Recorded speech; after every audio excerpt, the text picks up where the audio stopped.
네, 묵상 간증 통증 가운데 만난 하나님입니다. 결혼 전 저는 인정 중독으로 제 몸을 아끼지 않고 열심히 살았습니다. 그러다 보니 작은 일에도 힘들다고 하는 사람들을 보면 정죄하는 마음이 올라왔습니다. 그러던 제가 어느 날부터 스테로이드제를 하루 10알씩 복용해도 몇 발짝 못 걸을 만큼 심한 통증을 겪게 되었습니다. 마치 전능자의 화살이 내게 박혀 내 영이 그 독을 마신 것처럼 고통스럽고 두려웠습니다. 다리를 움켜잡고 울던 그때 하나님이 다른 사람을 정죄하던 제 죄를 생각나게 하셨습니다. 그러자 내 죄가 이 고통보다 더 크다는 것을 인정할 수밖에 없었습니다. 저는 베갯잇을 다 적실 정도로 울며 죄인된 내 모습을 회개했고, 이 고통을 경험하게 하셔서 몸이 아픈 사람들을 치유하게 하신 하나님께 감사했습니다. 그 가까운 병원에서 백혈병일 수 있다고 하여 상급 종합병원에 가서 재검사를 받았습니다. 결과가 나오는 날 큐티 말씀은 자만하지 않도록 육체에 가시를 주셨다는 바울의 고백이 담긴 본문이었습니다. 저는 이 말씀을 마음에 새기며 어떤 결과가 나오더라도 내 육체에 가시로 여기고 평생 겸손히 살게 해달라고 기도했습니다. 고난 중에도 오히려 말씀으로 위로를 받고 기뻐할 수 있었습니다. 이후 감사하게도 백혈병이 아닌 특발성 호산구 증가증이라는 진단을 받았습니다. 하지만 저는 결혼 뒤에도 원인 모를 통증과 위장장애 등으로 힘든 시간을 보냈습니다. 그러자 이전의 감사 고백은 잊은 채 내가 이런 상황에 놓인 것은 결혼을 잘못했기 때문이라며 저를 공감해주지 않는 남편을 탓했습니다. 그리고 나의 간구를 들어줄 것 같은 가족과 친구에게 위로를 받고자 원망의 말을 서심치 않고 내뱉었습니다. 그러나 하나님은 이런 저를 포기하지 않으시고 육체의 약함과 우울의 긴 시간을 허락하시어 교만하고 믿음 없는 제 모습을 직면하게 하셨습니다. 죄인인 나를 거룩으로 인도하시려고 때마다 사건을 주시는 하나님 사랑합니다. 적용하기입니다. 몸과 마음이 아픈 지체들을 위해 큐티할 때마다 기도하겠습니다. 힘든 마음이 들 때 사람에게 위로받으려 하기보다 공동체의 기도를 부탁하겠습니다. 네, 여기 나와 있듯이 내 죄가 고통보다 크다라는 것을 여러분들이 이렇게 인정하는 거, 그것이 또 우리가 죄인됨을 인정하는 것이 아니겠습니까? 오늘 말씀 제목은 고난을 통해 깨닫는 존재적인 죄인이라는 부분이에요. 이게 뭐냐면 사실 욥은요, 인간적으로 봤을 때 우리는 그 죄라는 것을 크기를 따지거든요. 그러다 보니까 저도 이제 모태신앙으로 자라다 보니까 19살 때 주님을 만나고 이제 20살 때부터 주님을 위해서 산다고 하다 보니까 그렇게 저는 다른 사람들에 비해서는 죄를 안 짓는다고 생각을 했거든요. 근데 이제 고난이라는 게 제 힘으로 어찌할 수 없는 고난이라는 것이 찾아오게 되고, 그제서야 제가 죄인이라는 게 인정이 되었어요. 존재적인 죄인이구나. 죄를 내가 많이 지었기 때문에 죄인이 아니라 그냥 아무것도 할 수 없는 그 무기력 상태에서 이제 죄인이라는 걸 깨닫게 되어지자 그제서야 말씀으로 하나님을 만나게 되었거든요. 뭘 이야기 드리는 거냐면요, 저와 여러분들이요, 진짜 말씀으로 주님을 만나고 있는가? 내가 존재적인 죄인이라고 고백하는 사람은요, 말씀으로 주님을 만나게 되어지는데 지금 그 과정에 욥이 있는 거예요. 욥은 지금까지 말씀으로 하나님을 만난 적이 없기에 이 고난을 통해서 이제 말씀으로 하나님을 알아가고 있는 과정이다라는 것이에요. 1절에요. 욥이 대답하여 이르되 해서요, 엘리바스가 한 말에 대한 이제 대답이 욥기 6장 7장에 나와 있어요. 6장은 이 엘리바스 말에 대해 친구들을 향한 말로 볼 수 있고요. 욥기 7장에는 하나님을 향한 욥의 말이 나와 있습니다. 2절 3절을 보면요, 나의 괴로움을 달아보며 나의 파멸을 저울 위에 모두 놓을 수 있다면 바다의 모래보다도 무거울 것이라. 그러므로 나의 말이 경솔하였구나 라는 것이에요. 나의 지금 이 저울 이미지를 가지고 와서 아픔을 토로하고 있는 거예요. 그러니까 지금 그가 경험한 이 파멸을 저울 한쪽 위에 올려놓고 다른 쪽에는요, 바다에 모래를 올려놓는 거예요. 그러면 욥이 파멸한 그쪽으로 이게 무게가 더 많이 나갈 거라는 것이에요. 이게 무슨 말이냐면 내 고통이 너무 커가지고 바다의 모래보다도 더 크다라고 이야기를 하고 있는 거예요. 근데 문제는 뭐냐? 엘리바스와 욥의 친구들이요, 그의 고통을 너무 가볍게 여겼다라는 것이에요. 우리도 이런 태도가 있지 않는가 좀 봐야 돼요. 내 고통은 너무 크게 여기거든요. 근데 상대방의 고통은 우리가 너무 가볍게 여기지 않는가? 뭐 그거에 힘들어할 일이야. 이런 식으로 우리가 다른 사람의 고난을 대하는 부분들이 있다라는 거지요. 그래서 여기 3절에 그러므로 나의 말이 경솔하였구나 라는 것은요, 자기 말이 거칠었다라는 거예요. 그게 무슨 말이냐면, 욥이 그 욥기 3장에 자기가 차라리 내가 태어나지 않았으면 막 그런 고난을 이렇게 탄식하는 게 있잖아요. 그러니까 내가 고통이 너무 커서 이렇게 내 말이 필터가 거치지 않고 나왔구나, 이제 그걸 인정한 거예요. 네, 그래서 욥은 지금 너무 고통스러워서, 그 전에는요 어느 정도의 고통은 사실 이렇게 포장하고 좋게 말할 수 있었어요. 근데 고난이 너무 크니까 이게 필터가 작동되지 않을 정도로 이렇게 힘든 상황임을 말해주고 있다라는 거죠.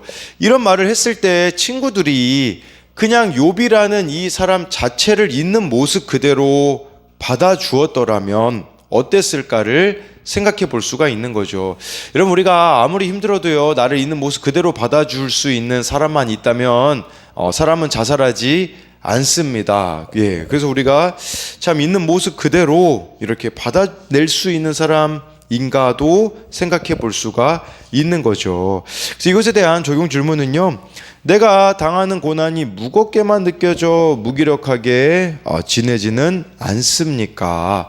나는 위로받고 싶을 때 누구를 먼저 찾아갑니까? 우리가 위로받고 싶을 때 이제 반대로 누군가가 나를 찾는 사람인가도 한번 생각해 볼 수 있어요. 정말 있는 모습 그대로 먼저 받아줄 수 있는 사람이 될 수 있느냐라는 것이겠죠. 4절에요. 전능자의 화살이 내게 막히며 나의 영이 그 독을 마셨나니 하나님의 두려움이 나를 엄습하여 치는구나 라고 해서요. 여기서 화살, 독이라는 단어가요 복수형입니다. 그래서 전능자, 하나님의 화살들, 그리고 독들이라는 뜻이거든요. 이게 뭘 말하는 거냐면 자기에게 닥친 지금 고난을 표현하고 있는 거예요. 가축들이 몰살당한 거, 10명의 자식들이 죽은 거, 자기 몸에 악성 종기가 난 거, 그게 바로 하나님의 독화살로 느꼈다라는 것이죠. 그래서 욥은 자기가 당하고 있는 고통은 자신의 잘못에서 찾는 게 아니라 하나님께 돌리고 있는 거예요. 즉 욥은 하나님으로부터 자신은 심판받을 만한 일을 하지 않았다고 확신하고 있는 것이에요. 여러분, 고난을, 우리에게도 고난이라는 게 사실 피해갈 수가 없잖아요. 여러 가지 고난들이 우리 인생에 끊임없이 찾아옵니다. 그런데요, 그때 저와 여러분들에게 필요한 건 뭐냐면 고난 자체를 묵상하지 마셔야 돼요. 고난 자체를 묵상하게 되면요, 여러분들은 비참해질 수밖에 없을 겁니다. 그럼 자꾸 원인을 찾게 되어져요. 근데 저와 여러분들에게 필요한 것은 뭐냐면 고난을 통해 말씀을 묵상하게 되는 은혜가 필요합니다. 고난이 축복이라는 것은요, 정신 승리를 위해 말하는 게 아니에요. 근데 이 고난이 축복인 이유는 내가 살아오면서 가장 귀하게 여기는 것보다 더 귀한 주님의 가치를 알게 되기 때문에 축복이라는 거예요. 그러니까 막 고난이 축복이라고 해서 그냥 막 여러분들에게 막 긍정의 말을 하는 게 아니에요. 주님의 가치를 크게 알게 되기 때문에 고난이 축복이라는 것을 아셔야 된다라는 것이에요. 그래서 이것에 대한 적용은요, 고난 중에서 두려워하며 낙심하지는 않습니까? 고난을 묵상합니까? 말씀을 묵상합니까? 5절에요. 들나귀가 풀이 있으면 어찌 울겠으며 소가 꼴이 있으면 어찌 울겠느냐. 그러니까 그 엘리바스가 이제 말하는 내용들을 보면 욥이 이렇게 고통스럽게 외치는 게 근거 없는 행동이라고 이야기를 했거든요. 근데 욥은요, 그렇지 않다고 항변하고 있는 거예요. 동물의 세계를 지금 욥은 예를 들어서 자기의 정당성을 호소하는 거예요. 들락이나 소가요, 풀이 있으면 안 울잖아요. 근데 지금 풀이 없기 때문에 운다라는 말은 무슨 말이냐면, 동물들이 울음을 터뜨리는 건 먹을 것이 없을 때인 것처럼 욥도 모든 것이 자기에게 충분했다면 소리를 높여 항의하거나 탄원할 필요가 없었을 거라는 거예요. 내가 지금 그냥 잘 먹고 잘 살았으면, 쉽게 말씀드리면요, 내가 하나님께 탄식하겠냐, 지금 이렇게 이야기하고 있는 것이죠. 그래서 이것에 대한 적용도요, 내 주변에 갑자기 닥친 고난으로 울 수밖에 없는 사람이 있습니까? 그를 어떻게 위로하겠습니까? 6절 7절에요. 싱거운 것이 소금이 없이 먹히겠느냐? 닭의 알 흰자위가 맛이 나게 있겠느냐? 내 마음이 이런 것을 만지기도 싫어하나니 꺼리는 음식물 같이 여김이니라. 욥이 이건 두 가지를 말하는 거예요. 첫 번째 의미는 뭐냐면 자기 형편을 표현한 것이다. 욥 자신의 형편을 표현한 것이라고 이 말씀을 볼 수 있어요. 싱거운 음식에는 소금이 필요하잖아요. 역겨운 음식은 먹을 수 없을 뿐 아니라 만지는 것조차도 꺼리잖아요. 지금 이 역겨운 음식은 욥이 현재 자기가 당하고 있는 고통스러운 현실을 가리키는 것이라고 볼 수가 있어요. 또 이 6절 7절은요, 두 번째 의미는 이런 의미로도 보더라고요. 그건 뭐냐면 바로 엘리바스의 조언을 가리키는 것이다 라고도 보기도 합니다. 그러니까 충분히 욥은 탄식할 만한데 적절하지 않았던 그 엘리바스의 조언은 소금 없는 달걀의 흰자나 역겨운 음식과 같이 어떤 유익한 도움이 되지 못했다라는 거예요. 그러니까 엘리바스의 위로가 이렇게 쓸모 없었다라는 것을 지금 욥이 이렇게 표현하고 있는 것이에요. 이런 관점으로 보자면요, 우리에게는 타락한 본성이 있어요. 그게 뭐냐면 타인의 고난을 나의 작은 불편함보다 못하게 여기는 거예요. 욥의 친구들이 자신의 고통을 조금이라도 이해해 주기를 욥은 바랬지만 엘리바스의 대답에 그 바람이 처참히 무너졌다라는 거죠. 그래서 이것에 대한 적용 질문으로는요, 타인의 고난을 나의 작은 불편함보다 못하게 여기고 있지는 않습니까? 사실 우리가 누군가의 이런 고난에 동참한다라는 것은요, 시간도 내어줘야 되고 특히 감정 소모가 얼마나 큰지 모릅니다. 그런데 우리가 감당해야 될 그 작은 불편함들, 물론 이게 큰 불편함일 수도 있겠죠. 그것보다 타인의 고난을 못하게 여기고 있지 않는가를 봐야 된다라는 것이죠. 8절부터 10절을 보면요, 나의 간구를 누가 들어줄 것이며 나의 소원을 하나님이 허락하시랴. 이는 곧 나를 멸하시기를 기뻐하사 하나님이 그의 손을 들어 나를 끊어버리실 것이라. 그러할지라도 내가 오히려 위로를 받고 그칠 줄 모르는 고통 가운데서도 기뻐하는 것은 내가 거룩하신 이의 말씀을 거역하지 아니하였음이라 라고 욥이 말하고 있어요. 나의 간구를 누가 들어줄 것이며 내 소원을 하나님이 허락하시려라고 하면서 9절에 욥이 지금 자신의 간구와 소원을 하나님이 들어주시기를 원한다라는 것이에요. 그것은 하나님이 여기 9절에 나와 있듯이 손을 들어 그를 소멸시키는 거예요. 끊어버리시는 거거든요. 이걸 끊어버리실 것이라고 표현한다라는 건데 이게 무슨 말이냐면요, 지금 차라리 죽었으면 좋겠다라는 말이에요. 근데 이게 스스로 목숨을 끊겠다 이런 의미가 아니라 이런 관점으로 봐야 돼요. 살아낼 힘이 없는 거예요. 이 고통을 견디고 참아낼 만한 육신의 기력도 정신의 기운도 남지 않은 상태를 솔직하게 표현한 것이에요. 그러니까 차라리 하나님이 나를 죽여주셨으면 좋겠다, 이런 거죠. 고통이 너무 크기 때문에 느끼는 그런 모습이다라고 할 수 있어요.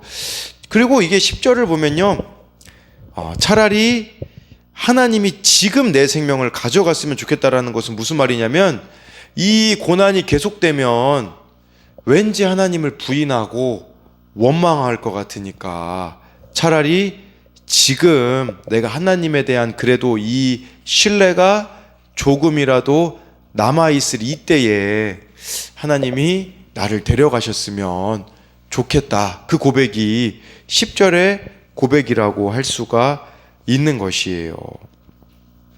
그러니까 지금과 같이 고통스러운 삶을 더 살다 보면 하나님께 범죄할 수 있으니 그런 일이 있기 전에 자기의 생명을 거두어 가셨으면 참 좋겠다라는 것은 무슨 말이냐면, 지금 욥이 몸부림치고 있는 거예요. 어떻게든 하나님을 원망하지 않으려고, 하나님을 저주하지 않으려고 안간힘을 지금 쓰고 있는데 지금 한계라는 말이에요. 하나님, 저 차라리 지금 제 생명 데리고 가서 더 이상 하나님 미워하지 않고 싶어요. 그 고백이 바로 이 고백이라고 볼 수가 있는 거죠. 우리도 이럴 때가 참 있지 않습니까? 한계 상황에 참 이렇게 도달하게 되어지면 아예 하나님을 모르면 그냥 맘대로 하겠죠. 근데 우리가 또 하나님을 알기 때문에 이러지도 저러지도 못하는 그 모습이다라고 볼 수가 있습니다. 그래서 이것에 대한 적용 질문은요, 내가 고통 중에도 기뻐할 수 있는 이유는 무엇입니까? 고난을 통해 말씀 묵상의 깊이가 더 깊어졌습니까? 고통 중에도 말씀대로 살려고 애쓴 것 때문에 기뻐하게 된 간증이 있습니까? 우리 교회에서는 지금 말씀 양육을 받고 계시잖아요. 그런데 부부 사이가 되게 좋은데 자녀 고난이 있는 분들이 계세요. 그런데 제가 이야기 드린 게 있어요. 그건 뭐냐면요, 만약에 자녀들이 내가 원하는 대로 되었다면 여러분 이 말씀 양육 받으셨을 겁니까? 라는 질문을 했거든요. 안 했을 거란 말이죠. 여러분, 이 고난이라는 것도 마찬가지인 것 같아요. 고난을 통해서 저와 여러분들이요, 말씀 묵상의 깊이가 깊어진다라는 것을 보셔야 된다라는 것이에요. 그러니까 지금 욥에게 있는 고난이요, 말씀 양육 하나님이 하시는 거예요. 이전에 욥은 말씀으로 하나님 만난 적이 없거든요. 이제는 정말 말씀대로 믿고 살고 누리게 하시려고 주시는 고난이었다라는 것으로도 볼 수가 있는 것이죠. 존재적인 죄인이라는 걸 깨달으라는 것이 아니겠습니까? 11절부터 13절을 이제 마지막으로 보면요, 내가 무슨 기력이 있기에 기다리겠느냐? 내 마지막이 어떠하겠기에 그저 참겠느냐? 나의 기력이 어찌 돌의 기력이겠느냐? 나의 살이 어찌 노쇠겠느냐? 나의 도움이 내 속에 없지 아니하냐? 나의 능력이 내게서 쫓겨나지 아니하겠느냐? 욥이요 11절에 보니까 기력이 하나도 안 남아 있다라는 거예요. 그래서 지금 더 이상 참고 살아가는 것이 고통스러우며 버틸 힘이 없다라는 거죠. 그러면서요 12절에 내 기력이 돌의 기력이겠느냐, 내 살이 노쇠겠느냐라는 것은 이게 무슨 말일까요? 인간은요 흙으로 만들어졌잖아요. 그러니까 돌이나 노쇠로 된 존재가 아니라 흙으로 조성된 존재이기 때문에 무너질 수밖에 없다라는 거. 드디어 욥이 뭘 깨닫냐? 내 힘으로 할 수 있는 게 아무것도 없다라는 걸 깨닫는 거예요. 전적인 무기력함이죠. 근데 이게 무슨 말인 줄 아세요? 하나님의 절대 주권을 인정한다라는 말이에요. 내 힘으로 살 힘이 없는 거예요, 인생에. 베드로가 그랬잖아요. 누가복음에 보면요, 밤새 물고기 한 마리도 못 잡았을 때 예수님이 찾아오셨을 때 그물을 반대편에 던지라고 했을 때 막 2배 가득 찼을 때 얼마나 기쁜 일이에요. 어부로서 평생 원하던 일 아니에요. 근데 베드로의 고백이 주여 나를 떠나소서 나는 죄인이로소이다 라는 고백이죠. 내 인생을 내 능력으로 잘 살 수 있을 줄 알았어요. 근데 되어지지 않는 그 한계를 만나게 되어졌을 때 내 힘으로 할 수 있는 것이 아무것도 없다는 것을 깨달은 그때가 어떤 때일까요? 저와 여러분들이 하나님의 은혜를 구할 수밖에 없을 때라는 것을 기억해야 된다라는 거예요. 이게 바로 한계 상황, 고난을 통해서만 얻게 되는 지혜라고 할 수 있어요. 저도 그랬던 것 같아요. 할 수 있는 게 저는 많다고 생각을 했거든요. 그러다 보니까 사역도 제가 하고 싶은 것들은 거의 다 해봤던 것 같아요. 근데요, 되어지는 게 없더라고요. 한계 상황에 직면하게 되니까 그제서야 제가 깨닫게 된 게 뭐였었냐면요. 예전에는요, 맨날 그 불렀던 찬양이 이 세상에 근심된 일이 많고 참 죽을 일 쌓였구나. 저는 제가 문제가 없다고 생각했거든요. 근데 한계 상황에 직면하게 되자 제가 존재적인 죄인이라는 게 깨닫게 되어지니까 깨닫게 되어지는 찬송가가 뭐였었냐면 나 행한 것 다 죄뿐이니, 그 고백이 제 고백이 되더라고요. 그래서요, 욥이 한계 상황에 도달하게 되어지자 그제서야 자기가 존재론적인 죄인이라는 것을 깨닫게 되었다라는 것을 말해주고 있는 것이에요.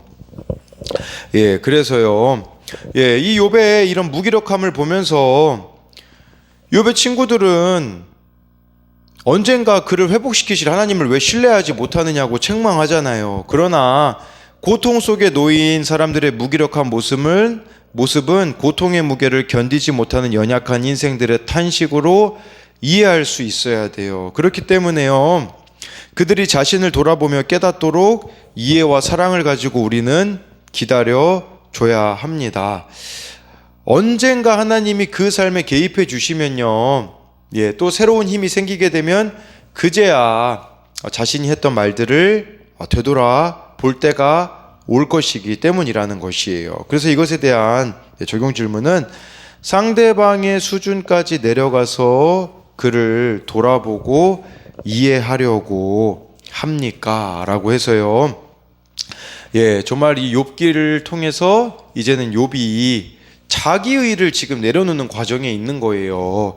그래서 이 자기의를 내려놓고 이제는 하나님의 의를 덧입는 이 과정 속에 고난이라는 것이 필수 요소라는 것을 보며, 저와 여러분들 가운데도 고난이 있습니까? 그렇다면 내가 진짜 아무것도 할 수 없기에 하나님의 은혜를 구하는 자리로 나아가시며, 더 나아가 이제는 말씀으로 양육을 받는 저와 여러분들이 되기를 소망합니다.